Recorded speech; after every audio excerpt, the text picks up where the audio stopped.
You're watching at France 24, and this is the Business Interview. I'm Markus Karlsson. The countdown is on ahead of the French presidential election. At the same time, official figures paint a gloomy picture of the French economy. Unemployment is rising and economic growth is stalling. What role then will the economy play in the lead up to the election? Well, to help us decipher that, I'm joined here in the studio by Philippe Manière. He's an economist by training and he's worked as a journalist for much of his career. Now he runs a media consultancy business. The business is called Footprint Consultants. Welcome, Philippe, to the program. Thank you. Now, it's the economy stupid. That is what Bill Clinton said famously in 1992 when he was running for president. Do you think that it will be the economy stupid here in France in 2012? Well, the funny thing is that, as you probably remember, when Bill Clinton was saying the economy is stupid, already the US was out of the crisis, but the figures were not published yet. They were to be published only months after this famous declaration. And actually, I think that we are not in the same situation. It's not only the conjuncture that raises problems. It's not only the fact that we don't have enough growth currently. We are faced with a much more serious problem, that is the inadequation, non-adjustment of the French model, the French way of doing business to globalization. But to answer your question, yes, obviously the economy is the obsession right now. If you see the candidates, they keep going from one factory to the other. By the way, they visit almost exclusively closing factory, which is not a very positive message. I would prefer them to visit, factories of businesses doing well and being successful. But the way the politicians look at the economy now is very much about reassuring the French, proving them that they pay attention to the casualties, which is interesting, of course, and which is needed. But the problem I have with this way of doing politics is that it puts so much a spell on what is negative, and it's not prospective enough, I suppose. Speaking of negativity, I mean, you say that the politicians are trying to reinsure the French. The French don't seem to be reinsured at this stage, though, because consumer morale is at its lowest level here in France since I think December 2008. How do you think that will play into the election? Well, I suppose there is also one of the reasons why the consumer confidence is low is that we have this uncertainty about the election. So in a way, one phenomenon raises and nurtures the other one. We have a difficult period of uncertainty politically, which certainly helps the French not be very confident. And I suppose that whatever the result is, it will improve after the election, because there are so many uncertainties on this election, around this election, that I suppose it certainly explains partly the absence of confidence of the French right now. But still, we are in a difficult economic position because we thought, like many other countries 1 year ago, that we were getting out of the crisis, and we are back in it. And the problem is that we are back in it without having change in between, what certainly makes business and the economy more difficult in this country because of these structural problems we have and that we haven't addressed yet. And I doubt, unfortunately, that the politicians, whomever gets elected, have the intention of addressing them quickly. Certainly not before the election, but even afterwards, which is really a problem. Now, this is seen as a two-horse race at this stage. The current president, Nicolas Sarkozy, versus the socialist candidate, François Hollande. How much of a difference is there between these two candidates? And is it possible to say who's going to benefit from this very uncertain economic climate? To speak of the differences first, I think that unfortunately, in a way, because I do believe in the fact that there should be a right and a left, whomever you favor yourself, I think it's healthy that a country has a real left and a real right, and we are not in such a situation in France. It's very bizarre seen from abroad, I suppose. When you look at the program of UMP, which is the main right party, Nicolas Sarkozy's party of Nicolas Sarkozy, when you look at what they say and what they have in mind economically, in any other country, I suppose they would be qualified as a left party. It's amazing. They are centralists, they are interventionists, they are Jacobin, they want to regulate the markets, they want to put more rules. It's typically something that any left party elsewhere in Europe would advocate, which, by the way, pushes the left parties to go even farther on the left. And that's why, for example, you have this very surprising proposition of François Hollande, the socialist candidate, to add a bracket tax to 75% for the richer, which really is amazing. It's a war rate, so to say. We saw higher rates in the past, but only in war periods in the US or in the UK. 75% is really huge.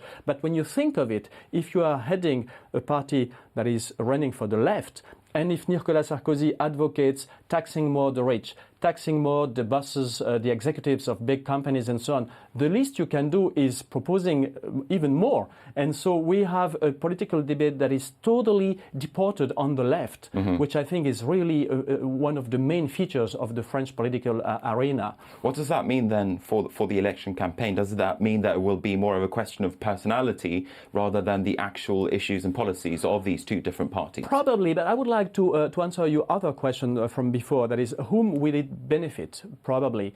I think that's the real main question, because you can think that the French will vote for the left because they want to get rid of Nicolas Sarkozy because he has promised a lot and not delivered much, and we are in a crisis, and usually when someone is heading a country that is in a real crisis, the person is not in a very good shape politically, and we saw all around France, in Europe, many people just kicked out because of the crisis. So that's one possibility. The other possibility, of course, it would be in favor of Hollande. The other possibility would be that the French people, think that they need change, and that they certainly, even if they don't admit it explicitly, certainly need to, do things that are not palatable but that are needed. And some people, I think, even on the left, might think that François Hollande is not in such a situation as to really implement the needed changes because, his allies, the Greens, and the main line of the party would prevent him from changing in the right direction. And so I suppose that a lot of people at the very last moment might either abstain, not vote, or vote for Sarkozy, not because they believe in Sarkozy, but because they think Sarkozy is someone who is much more probable that he changes things in the right direction and than his socialist opponent. So I think the real uncertainty is about, will it benefit to one because he is the candidate of the change, because he is not at the Élysée Palace for the moment, or will it benefit to the others because he, to a certain extent, embodies change or promises much more change, actually? It sounds like we're going to have to wait until the actual election to hear what the answer to that question is. Now, I want to change tack a little bit, because you've just come out with a book on the French economy and on France. We can see it right there behind you, Le Pays où la vie est plus dure. It roughly translates into the country where life is more difficult, or harder, the most difficult, harder. You've got some pretty controversial messages in that book. What's the main message? The main message is that, yes, France and globalizations don't go, they don't get along well. But it's not because of the silly mechanical explanation that we keep hearing in France, that is, France was paradise, then came globalization that destroys jobs, and now we are in hell. That is very mechanical an explanation, and it doesn't fly, because if you look at countries around us, like Switzerland, like Germany, like the Netherlands, like Sweden, you have countries that are much more exposed to globalization. They have much more exports and imports in comparison to their GDP. And in spite of that, there are countries where unemployment is much lower than France, and they are much less pessimistic. So the mechanical explanations that we usually hear does not work. But why then do the French have such a problem with globalization? That's what I'm trying to find out in this book, and I did a lot of research, and I think that actually there are three reasons why the French are really not at ease with globalization. The first is that we have a way of globalizing our companies that is quite cruel and quite atypically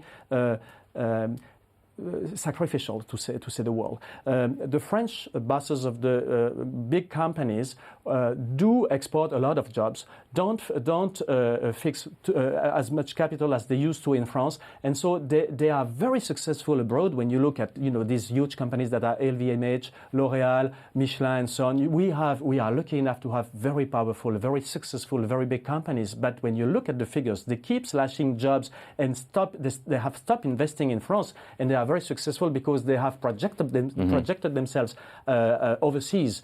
And at the same time, our medium-sized corporations that should be the corporations, the French corporations from tomorrow, like the Zaras, the Googles from tomorrow, we don't have it in France because everything was bought by foreigners. And the figure that really summarizes this very bizarre and sacrificial way of globalizing that we have in France is a figure that is never published, but I think very interesting. If you make the total between FDI, entering FDI and exiting FDI, that is the investment that comes from abroad to France and the investment that comes from France, that goes from France abroad, you get to 6% of GDP, which is extremely high, much higher than in Germany, in Japan, or in the US, for example. And the result of that is that the French have the impression, and it's partly right, that globalization is in fact a treason of the French territory. The French territory is deserted by our corporations. Some are bought by foreigners, and the others would project themselves overseas. That's the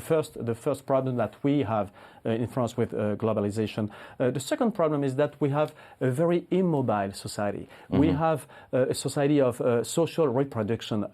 Of course, it's a topic that is very much discussed of in the US, in the UK, everywhere. But in France, we are so proud of this promise, this Republican promise of equality, redistribution, and so on. And when you look at what we do actually, we don't do that. And the problem being that globalization comes with more opportunities and more risks. And on a society that is very much a society of reproduction, social reproductions, it's always the same people who have more opportunities. Basically, the male, the white male aged more than 50, and all others have mainly more risks. And so the French way of getting along with globalization is really more cruel than in many other countries, I think. All right, Philippe Meyer, unfortunately, we have run out of time. Thanks very much indeed, though, for speaking to us here at France 24. And with that, we're going to wrap up the program. Thanks for watching.